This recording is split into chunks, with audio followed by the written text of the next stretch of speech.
Revelation 5148. From the 10th and 11th of June 1951. Jesus. Becoming of creatures into children. Represent me and my name before the world, so I will represent you one day in eternity, before God, the Almighty Creator of heaven and earth, from whom all creatures came forth, to whom he gave independent life again. Thus I, the man Jesus, was also an independent being created by him, both in body and soul. I came forth from the eternal elementary power in order to pass a test of strength in independent existence, which aimed at complete divinization, in order to finally merge with the elementary power again and as such be able to create and shape, to rule over innumerable originally created spirits, over innumerable worlds and all their inhabitants. As Jesus, the human being, I passed this test of strength development, for I used all the abilities a nascent child of God has received through infinite fatherly love for its earthly life and directed the immeasurable flow of strength from God to me. I myself destined eternal love for this disposal because I desired it with the whole strength of love of my heart, and eternal love could not resist me because it gives itself to every human being who desires it. As a human being I spoke the words, "No one comes to the Father except through me." I promised you humans to appeal to the Father on your behalf to confess yourselves if you confess me and my name before the world. For I knew that I would achieve the final aim on earth, the deification of myself on earth, and that then, as being in union with the eternal deity, I would also be able to give you what you ask for in my name, that is by invoking me.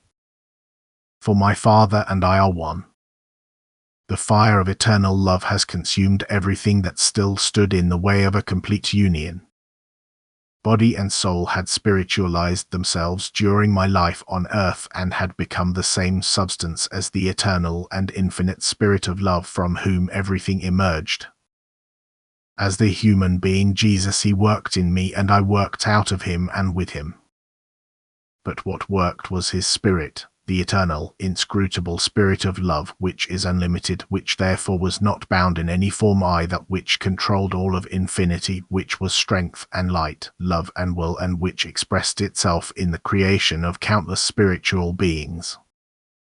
I, too, was such a created being, a child of God, to whom all the glories of his love were accessible, but who had also professed himself in free will when the army of originally created spirits rebelled against him in the awareness of the abundance of strength which made them arrogant and brought them down.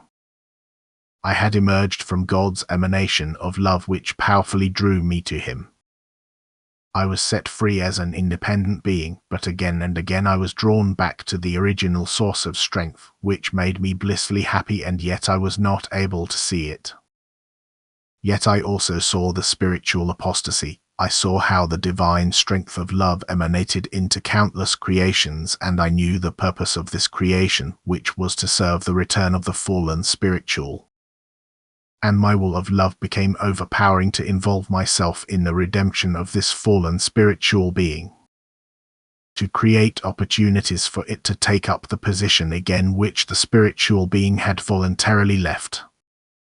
I knew about God's eternal plan of salvation, the eternal love and creator of godlike beings which wanted to withdraw from their expression of love.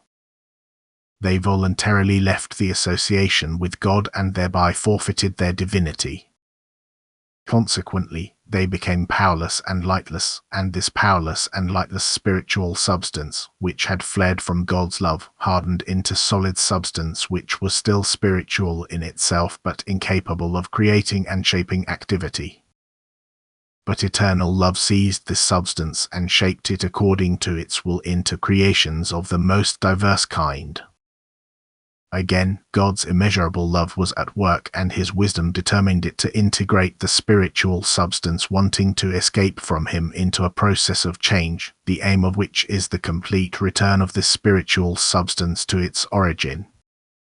This plan of salvation made me happy, and my love for the apostate spirit moved me to help it if it should fail.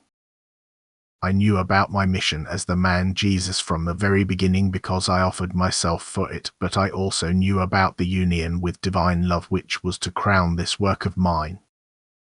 For the being was indeed created by God, the eternal love, but only in order to achieve independence as an external being, and in this independence to strive towards the original source of the strength of love, and in union with it to be able to work to a greater extent in the same principle but with constantly increasing strength. It is not a dependent state to work in union with eternal love and yet to work together with it. The being's self-awareness remains, and yet it is merged with God when it has reached the degree of perfection, since it is completely spiritualized through love. Then it has become the image of God, and yet it cannot be spoken of several gods, because deification means the same as complete merging with Him. As a being I once came forth from God, yet in God I found my aim. In a manner of speaking, the created being entered the state of its own free will, which is its destiny, but which can never ever be created from God, because perfection in this degree presupposes free will, or else. There is a difference between a creature and a child of God, the image of the Father, which again finds its final aim in complete fusion with the Father. In completely free will I, as a human being on earth, strived for and achieved this aim, so that thus the Father and I became one, and at the same time humanity, which failed in the process of change, was granted help which extended to all that was bound, which had become weak and helpless due to its apostasy from God. As a human being I brought it this help, for I gave the divine power and ability to it until the work of redemption had been accomplished, in order to motivate people to turn inwards into themselves, so that they, too, strive towards the aim which is the meaning and purpose of earthly life. The union with God through self-shaping into love, which deifies everything and constantly increases the strength because it unites with the elementary strength from whom it once originated. Amen.